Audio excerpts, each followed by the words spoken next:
Assalamualaikum warahmatullahi wabarakatuh. Perkenalkan, nama saya Zahra dari 109 dan hari ini kita akan membahas materi tentang Koperasi Indonesia, dana SHU, dan dana cadangan. Sebelum itu, ini adalah mind mapping yang sudah saya buat tentang materi hari ini untuk mempermudah kita mempelajari materi hari ini. Yuk kita langsung ke materinya.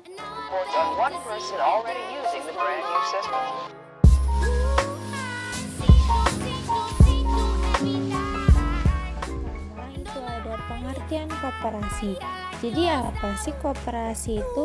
Koperasi menurut Undang-Undang Nomor 25 Tahun 1992 adalah badan usaha yang beranggotakan orang atau badan hukum yang kegiatannya berdasarkan prinsip-prinsip yang ada di dalam koperasinya. Ada sejarah koperasi di Indonesia. Koperasi sendiri telah ada di Indonesia pada abad ke-20 yang pada awalnya merupakan usaha kecil yang dilakukan oleh masyarakat. Namun, koperasi pada zaman ini tidak bertahan lama karena tindakan politik yang dilakukan oleh pihak Belanda. Lalu, setelah Indonesia merdeka, tepatnya pada tahun 1947, diadakan Kongres Koperasi di Tasikmalaya, yang salah satu keputusan kongresnya yaitu menjadikan tanggal 12 Juli merupakan Hari Koperasi dan menjadikan Muhammad Hatta sebagai Bapak Koperasi Indonesia. Sejarah koperasi, kita lanjut lagi ke asas koperasi. Asas koperasi sendiri yaitu kekeluargaan yang menurut pasal 2 Undang-Undang Perkoperasian.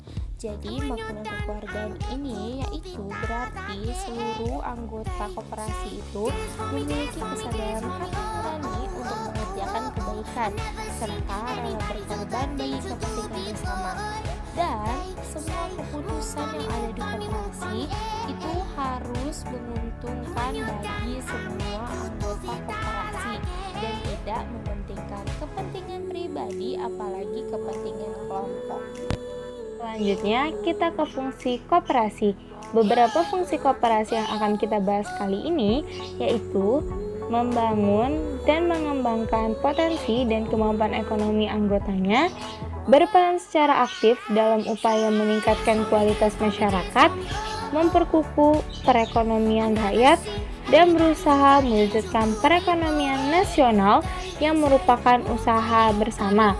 Sedangkan tujuan koperasi yaitu menurut Undang-Undang Koperasi Pasal 3, tujuannya untuk mensejahterakan anggota pada khususnya dan masyarakat pada umumnya, serta ikut membangun tatanan perekonomian nasional dalam rangka mewujudkan masyarakat yang maju, adil, dan makmur berdasarkan Pancasila dan Undang-Undang 1945. Fungsi dan tujuan koperasi, yuk kita bahas nilai dan prinsip apa aja sih yang ada di koperasi. Pertama, kita mulai dari nilai yang ada di koperasi. Nilai-nilai apa sih yang ada di koperasi? Yaitu nilai kekeluargaan, nilai menolong diri sendiri, nilai bertanggung jawab, nilai demokrasi, nilai persamaan, nilai keadilan, dan nilai kemandirian. Prinsip yang ada di koperasi, keanggotaan yang terbuka dan sukarela, demokratis, partisipasi ekonomi anggota, otonomi, kebebasan, pendidikan, pelatihan dan informasi, kerjasama antar koperasi, dan kepedulian terhadap komunitas. Setelah bahas nilai dan prinsip koperasi, yuk kita lihat bentuk koperasi di Indonesia.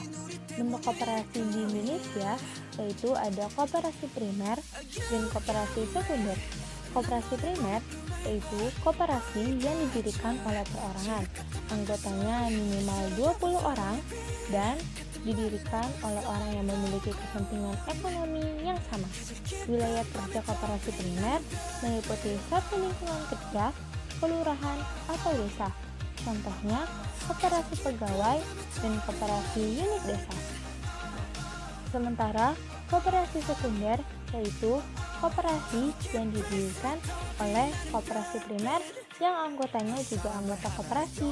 Koperasi sekunder biasanya dibuat untuk efisiensi dan pemusatan. Cakupan wilayahnya juga lebih luas dari koperasi primer. Cakupan wilayah koperasi sekunder mulai dari kabupaten, kota, provinsi, bahkan nasional. Contohnya yaitu Gabungan Koperasi Batik Indonesia dan Gabungan Koperasi Susu Indonesia. Jenis-jenis koperasi. Jenis-jenis koperasi yaitu ada koperasi jasa. Koperasi jasa adalah koperasi yang melakukan kegiatan pelayanan jasa yang dibutuhkan oleh para anggotanya. Selanjutnya, ada koperasi serba usaha. Koperasi serba usaha atau koperasi KSU adalah jenis koperasi yang di dalamnya terdapat berbagai macam bentuk usaha. Bentuk usaha yang dilakukan biasanya berupa gabungan antara koperasi produksi dan koperasi konsumsi. Selanjutnya, ada koperasi pemasaran. Koperasi pemasaran atau koperasi penjualan merupakan koperasi yang menyelenggarakan fungsi distribusi barang atau jasa yang dihasilkan oleh anggotanya agar sampai di tangan konsumen. Selanjutnya, ada koperasi produsen. Koperasi produsen yaitu koperasi yang memiliki tujuan untuk membantu usaha para anggotanya atau melakukan usaha secara bersama-sama. Contohnya, koperasi produksi yang membantu menampung hasil pertanian para anggotanya untuk para petani. Selanjutnya, ada koperasi konsumen. Koperasi konsumen yaitu koperasi yang menjual berbagai kebutuhan pokok untuk para anggotanya dan biasanya harganya lebih murah daripada harga di pasaran. Yang terakhir, ada koperasi simpan pinjam. Koperasi simpan pinjam atau KSP biasanya juga dikenal sebagai koperasi kredit yang menyediakan jasa peminjaman dan penitipan uang. Ada pengertian SHU. SHU atau sisa hasil usaha adalah selisih seluruh pemasukan atau TR dengan biaya total atau TC dalam 1 tahun. Bukunya ada dana cadangan. Jadi, dana cadangan adalah sejumlah uang sisa hasil SHU yang tidak dibagikan kepada para anggotanya. Tujuannya untuk memupuk modal sendiri dan dapat digunakan sewaktu-waktu apabila koperasi membutuhkan modal secara mendadak atau untuk menutup kerugian pada usaha itu. Yang terakhir, perhitungan SHU. Rumus perhitungan SHU yaitu jasa modal ditambah jasa usaha dengan rumus jasa modal sama dengan simpanan anggota dibagi total simpanan dikali persentase jasa modal dikali SHU. Rumus jasa anggota sama dengan penjualan anggota dibagi total penjualan dikali persentase jasa anggota dikali SHU. Selanjutnya, contoh soal. Diketahui SHU sama dengan 25 juta, penjualan koperasi 20 juta, total simpanan sama dengan 70 juta, dan penjualan anggota 1,5 juta. Jasa modalnya 20% dan jasa anggota 30%. Berapa kos SHU anggota? Dan diketahui lagi, Pak Salman, salah seorang anggota koperasi, memiliki simpanan pokok 100.000 dan simpanan wajib 1.100.000 dan telah melakukan setoran uang jasa berupa bunga pinjaman sebesar 1.500.000. Berapa sih SHU yang diterima oleh Pak Salman? Menjawabnya, pertama kita hitung dulu jasa modal. Jasa modal sama dengan simpanan anggota dibagi total simpanan dikali persentase jasa modal dikali SHU. Simpanan anggotanya 1.200.000 dibagi total simpanan 70 juta dikali 20% persentase jasa modal dan SHU-nya 25 juta. Jadi hasilnya sama dengan 85.000. Jadi jasa modal Pak Salman sama dengan 85.000. Selanjutnya kita menghitung jasa anggotanya. Jasa anggota sama dengan penjualan anggota sebesar 1.500.000 dibagi total penjualan sebesar 20 juta dikali persentase jasa anggota 30% dan dikali SHU 25%.